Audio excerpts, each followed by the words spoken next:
E giallo sull'inno di Mameli alla cerimonia di inaugurazione di una scuola nel Trevigiano davanti al governatore del Veneto. Si suona prima il Va Pensiero di Verdi, poi a cerimonia quasi terminata l'inno nazionale. Sentiamo Sara Segatori.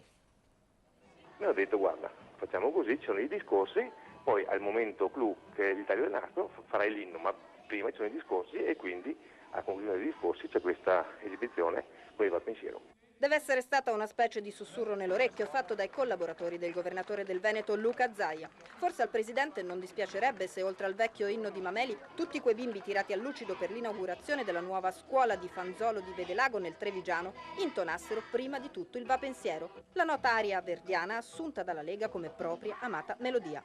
È sabato e c'è l'inaugurazione. Prima, quando sono tutti lì davanti al palco ad ascoltare, i bimbi cantano il Va Pensiero. Poi, quando il presidente entra a scuola, si intuisce in lontananza il vecchio inno nazionale. A causa dei ritardi dello svolgimento della cerimonia è saltato l'inno nel momento iniziale perché eravamo presi tardi e l'abbiamo inserito nel momento immediatamente dopo dove era possibile inserirlo. Versioni discordanti, chi dice come il direttore del coro che era tutto concordato e chi come il sindaco che è stata soltanto una questione di ritardi. Di certo il caso di Vedelago scatena la polemica. Anche il ministro La Russa dice conosco Zaia, non ha sentimenti anti-italiani, mi sembra strano che abbia fatto sostituire l'inno di Mameli con il Va Pensiero. Se questa notizia fosse vera sarebbe un fatto grave.